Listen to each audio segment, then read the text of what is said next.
It's the middle of winter, but there's still loads to eat from the garden. In this video, I want to show you 4 different ways that I use garden produce to make pasta. Buon appetito! Let's start with green pasta. This often gets called spinach pasta, but in reality, you can make it with loads of different types of garden-grown or foraged greens. Nettle leaves are a popular choice, but it's winter, so I'm going to use this chard from the garden. Give the leaves a wash and then wilt them in a pan with a small amount of water. It's probably a good idea to remove the stems first, as they have quite a lot of long fibres in them, but I didn't and it was still delicious. Mashing the leaves can help to release as much water as possible, which makes it easier to blend. Now remove the leaves from the water and blend them. You'll end up with a sort of paste like this. Combine your blended greens with some pasta flour. For every 100 grams of flour, you'll need roughly 45 grams of greens. Mix the flour and greens together, then start kneading the dough with your hands. If you've kneaded bread dough before, pasta dough is slightly different. It needs to be much drier, otherwise it'll stick to your hands in the rolling pin when you go to shape it. If it feels sticky at all, you should add a little bit of flour to dry it out. When your dough looks something like this, I'd recommend covering it for about 10 minutes or until you're ready to shape it. This allows the flour and water to fully combine and the dough to become a bit smoother. Shape your pasta however you like. For this one, I started by rolling it flat. Remember to keep it well floured when rolling to stop it from sticking, and cut it into strips using a pasta machine. If you want ribbon pasta, but don't have a pasta machine, just roll it flat with a rolling pin and then cut it into strips using a pizza roller or a knife. You might not be able to get it quite as thin as what you would do with a pasta machine, but if it's thicker, it's not a bad thing. It just makes it into a slightly different type of pasta. With the leftover chard, I made a pesto.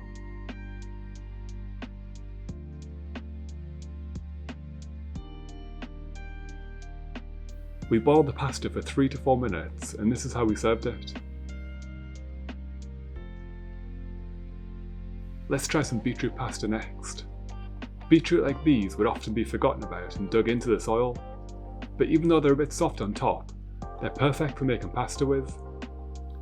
Top and tail, then peel your beetroot. Chop them up as fine as you can. This will speed up cooking. Now boil them in as little water as possible for around 10 to 20 minutes until they're soft. The beetroot and water that they were boiled in can now be blended. This liquid can now be combined with pasta flour. Again, use about 45 grams of beetroot for every 100 grams of flour. Mix them together and then knead until you have a dough. Just like the green pasta, I like to let the dough rest for around 10 minutes or until I'm ready to use it. You can shape the dough however you like. For this pasta, I rolled it into a rope and then cut it into small pieces. I then used my finger to roll them back like this. I think this is known as fingernail pasta. It's quick and easy to make, and I love the firm texture that this type of pasta has. With the leftover beetroot, I made this really red pesto. I boiled the pasta for around 5 minutes, and we served it with some king oyster mushrooms and grated walnut. Now for some herb stuffed pasta. This is going to be made with regular pasta dough, but I'm going to sandwich some parsley leaves that I picked from the garden in between it. But just use whichever herbs you have available. Make some pasta dough the exact same way as I did for the previous 2 types of pasta, but instead of using vegetables, just use water. And again, for every 100 grams of flour, use about 45 grams of water. You'll need to roll your dough nice and thin, and a pasta machine can be helpful here. To do this, cut off a small section of dough and roughly flatten it. Pass your dough through the pasta roller on the thickest setting. Now fold your dough over like this and pass it through the machine again. Put the widest end through the machine first, as this will help to widen the narrow end.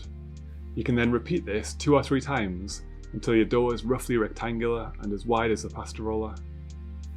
Now pass the dough through the machine on the second thickest setting. Repeat until you get it to the thickness that you want it. For this pasta, I'm rolling it to the second thinnest setting. That's a 7 on our machine. Take your herb leaves and lay them over one half of your pasta sheet. Now fold your pasta over to sandwich your herbs between the two layers of pasta. Firm it down slightly with your hands, then roll it on a slightly thicker setting than you did the first time. I'm using a 5 on our machine. Cut your pasta to shape. I've gone for some thick ribbons because I think it shows off the herbs really well. We serve this pasta with homegrown oyster mushrooms and red onion. Finally, let's make some gnocchi. I'm not sure if gnocchi is actually classed as pasta, but it's so similar that I decided to include it in this video.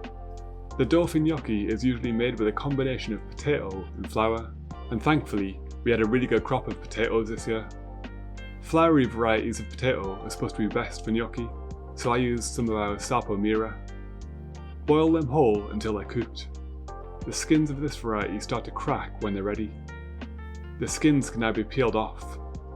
Spread some all-purpose flour on your work surface. For every 100 grams of potatoes, you'll need around 25 grams of flour. Now use a potato ricer to rice the potatoes onto the flour. Let the potatoes cool for a few minutes. This will lower their moisture content slightly and reduce the amount of flour that the potatoes absorb. The more flour you need to use, the denser your gnocchi will become, which is generally considered a bad thing.